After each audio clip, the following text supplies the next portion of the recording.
First of all, I've been a bit sick lately, and that's why I haven't been uploading. It's also why my voice sounds a little bit funny today. I am getting better, I'm at the other side of it now, but it is why I sound a little bit husky in this video. But who cares about that? Today, the preload for the Destiny 2 beta began for those who have pre-ordered on Xbox and for PlayStation 4. So we're going to talk through all of those details today, and in particular, we're going to make sure you don't accidentally delete your account, because yes, believe it or not, if you do a certain thing during this process, you will actually delete your account. I'm not shitting you. Let me talk you through it as we go. But before that, IGN has released some new details about a new map that's going to be available in Destiny 2, and it's very, very controversial already. See, ever since Destiny 2 was revealed, it's been getting a bit of a bum rap as Destiny 1.5 or Destiny DLC, and they really haven't helped their cause today by announcing a new map, which is actually reusing the social space from Rise of Iron in vanilla Destiny. It's called Vostok, and it's actually set on Fellwinter Peak, and anyone that spent any time up there is instantly going to recognize that this is the almost identical area to what we've known and enjoyed from the previous game. Now, Bungie did confirm that this is the only area that's going to be returning from the previous game and making an appearance in Destiny 2, but I gotta say, I'm not really sure this is the right marketing approach for them. It's very easy for more cynical people to point to the fact that this is old stuff that we've already seen before. I really do see both sides of the debate here. I love Destiny and I don't really mind reusing this area because it was actually a really nice area and it looks like it's really quite well built for PvP encounters, so that's kind of nice. But at the same time, when it comes to a sequel, I was really hoping for a lot more innovation, and reusing existing maps is probably a very bad sign of how Bungie are approaching this challenge. Either way, I'm not willing to jump to conclusions until I see the final game. I'm waiting to see what other stuff Bungie has in store for us, but as I said, I can definitely see how people might point to this and see that it reinforces the Destiny 1.5 mantra. But luckily, there were some new reveals today. In particular, we got a look at the new Pvp Hud, which is going into the game. Earlier, Bungie had said that it was very important that people had more information when they were playing PvP, such as who are they going up against, are they dead or alive, and are their supers up? Well, if you look at the top of the screen, you actually get all of that information there now. You can actually see both your teammates and your enemies. You can see their specific class choices and their subclasses as well. You can see whether they're alive or dead. If they're alive, then they're just a normal icon. If they're dead, they appear as a skull.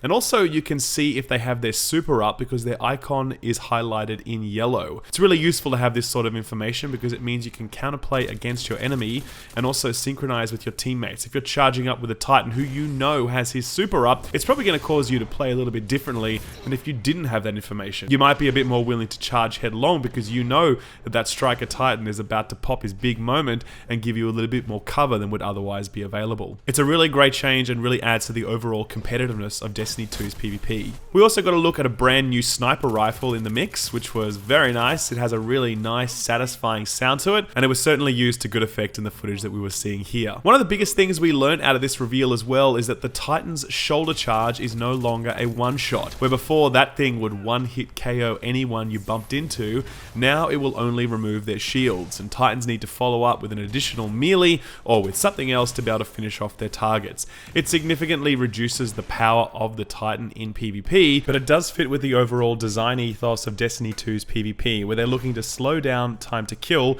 For example, one-shot sticky grenades are now a thing of the past as well. So that's all the new information we got out of the gameplay from IGN First's new PvP reveal. Let's move on to talk about all the details associated with signing up and getting into the beta for Destiny 2. So firstly, the beta for PlayStation 4 goes live 10 AM Pacific on the 18th of July, and for Xbox One users, it goes live 10 AM Pacific on the 19th of July. So PS4 players get a one-day head start. The way you get in on those betas is of course through pre-ordering it either through a retailer or through the digital stores. First of all, I'll say this, if you bought it through the PSN or the Xbox store itself, don't worry about anything else I'm about to say. You simply need to look up Destiny in the list of games and you'll see the Destiny 2 beta client there as an option for download. Just download that and off you go.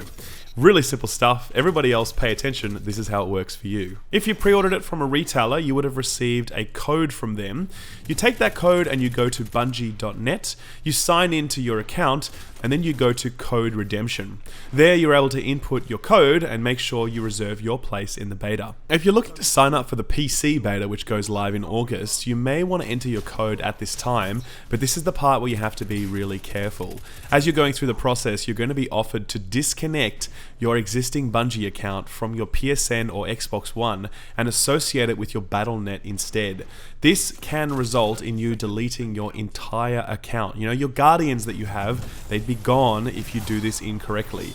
The correct way to do this is actually to log in to your existing account, either Xbox One or PSN, on the Bungie.net page, and then go into your account and then go link accounts. If you do it this way, what you're essentially doing is attaching your new Battle.net account to your existing PSN account. Whereas if you did it the other way, you'd actually be pulling your PSN account onto the Battle.net account, which is why your Guardians would get deleted. It's kind of complicated and ultimately really stupid, but that's unfortunately the way the system works. So be extremely careful when you do this. You don't want to delete your existing Guardians. So now that you've entered your beta code for PS4 or Xbox One, what you want to do is you want to get the code that you're going to be using to download the actual game. To do that, go to your profile and then click on codes. There you have the option to select which platform and region you'd like to play on. It's a little bit confusing for people in, say, Asia or Australia, for example. I know for Australia, we had to select PS4 Europe. I'm unsure what people living in Asia have to select. Either way, select that, and then you are going to be given your actual PSN or Xbox code. Go to the PSN or Xbox stores, enter the code there, and then you'll be able to download the beta client. The client's about 300 megabytes, which is really small, so I'm guessing there's more stuff to be downloaded in the future. But doing that will give you full access to the beta. It's going to be preloaded on your system, so you can play it the moment it goes live on the 18th for PlayStation 4 and on the 19th for Xbox One. It's worth noting as well that the beta becomes an open beta on the 20th, so you don't have to do any of this stuff if you haven't pre-ordered. If you want to access the open beta, simply download the game client closer to the date. It will be available on the PSN, on the Xbox stores, closer to that time, so just make sure you check for that. Download it onto your system, no website signups required, and boom, you'll be playing the Destiny 2 open beta. So that's it, guys. That's all the news that we've got from IGN on the new PvP reveal, and that's also all the detail you're going to need to be able to sign up safely to the Destiny 2 beta. If you enjoyed the video and you got something out of it, be sure to drop it a like. There's going to be plenty of Destiny 2 coverage during the beta and afterwards, and I'm also going to be streaming on Twitch, so check that out. For now, guys, thank you very much for watching. Take good care of yourselves, and I'll see you next time. Bye-bye. Only 5 minutes left. Zone B lost.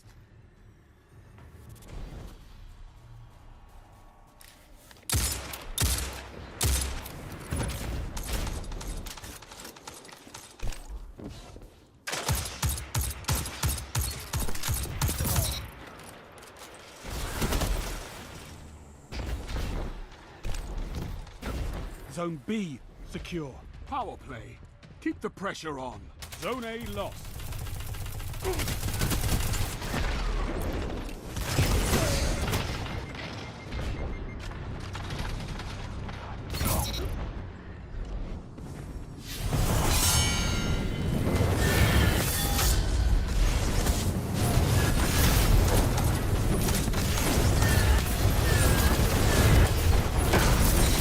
That shut them down.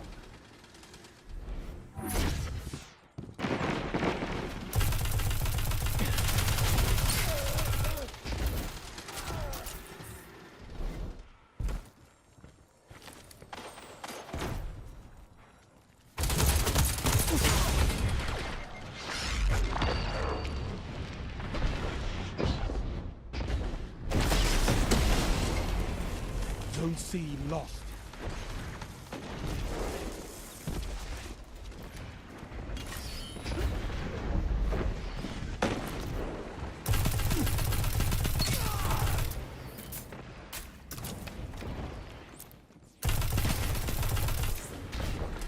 Yes. You and your allies move as one. Zone A secure.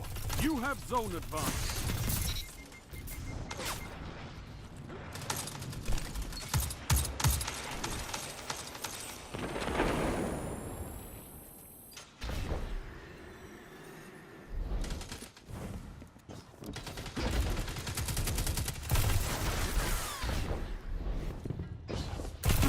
Only 1 minute left. Tell them to line up fast.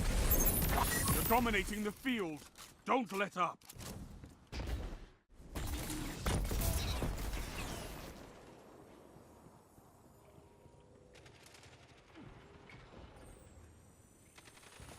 maintains the lead.